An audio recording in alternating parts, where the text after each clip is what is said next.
Hello everyone, and welcome back to our channel. Today, we are diving into a story that touches the lives of thousands of families across South Africa, yet has often been brushed aside by those in power. It's a story about the courts, about broken promises, about the daily struggles of parents and children, and yes, about politics stepping in where the system has failed. At the center of it all is Julius Malema, leader of the economic freedom fighters. Now, we all know Malema is never one to keep quiet in meetings. But during a recent Judicial Service Commission interview, an event that was supposed to be about appointing the next Deputy Chief Justice, he decided to shift the spotlight. And instead of going into the usual legal back and forth, Malema demanded answers about South Africa's child maintenance crisis. And when I say crisis, I'm not exaggerating. The numbers are shocking. More than 170,000 pending maintenance cases sitting in our courts. These aren't just statistics, these are real families, real mothers, and real children waiting for financial support that could mean the difference between a child eating tonight or going to bed hungry. Now, picture this. A mother walks into a maintenance court, baby on her hip, ready to fight for child support. She's told to come back in 3 months because the system is backlogged. 3 months later, another postponement. By the time the court makes a decision, the child is already in grade 2, and the parent has spent years borrowing money, begging for help, or simply going without. And the father? Sometimes he's there, sometimes not. Sometimes he disappears into thin air. The system, meant to protect children, has turned into a maze with no exit. Malema, in his usual blunt style, called it unacceptable. He said, and I quote, "This is not just a legal crisis, it is a humanitarian one." And honestly, he's right. Because when children don't get maintenance, it's not just about money. It's about dignity. It's about whether a child has school shoes, whether they can go on a school trip, whether they have a packed lunch like everyone else. It's about whether single mothers, who already carry more than their fair share, get the support they're legally entitled to. Judge Dunstan Mlambo, the man being interviewed for Deputy Chief Justice, didn't dodge the question. He admitted the backlog is a disaster. He blamed chronic underfunding, outdated systems, and a shortage of staff. Basically, the maintenance courts are still operating as if it's 1994, with filing cabinets bursting at the seams and clerks drowning in paperwork. Mlambo said digitization and better resources are needed. Fair enough.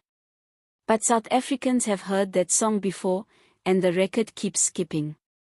Here's where things get interesting. The issue went viral almost instantly. Social media was flooded with stories from people who had been through the same struggle. Women spoke about years of waiting. Some admitted they gave up entirely, because going back and forth to court cost more money than the maintenance itself. Others told stories of fathers manipulating the system, avoiding payments, or using endless postponements to escape responsibility. And then you had the civil society voices, like former public protector Thuli Madonsela, who reminded the country that this is not just about inconvenience. It's about children dropping out of school. It's about hunger. It's about poverty that deepens with every delayed ruling. Madonsela said plainly, the backlog is devastating families. And if you've been around South Africa long enough, you know that when she says something is serious, you'd better listen. But let's pause for a second and think about the irony. Here you have a Judicial Service Commission, where judges are being grilled about their credentials for the highest offices in the land. And yet, it takes Malema, who's not even a lawyer, to bring up the very real, everyday struggles of ordinary South Africans. Maybe that's why the clip spread like wildfire online. Because people finally saw someone saying out loud what they've been whispering at taxi ranks, at sponsor shops, and at kitchen tables for years.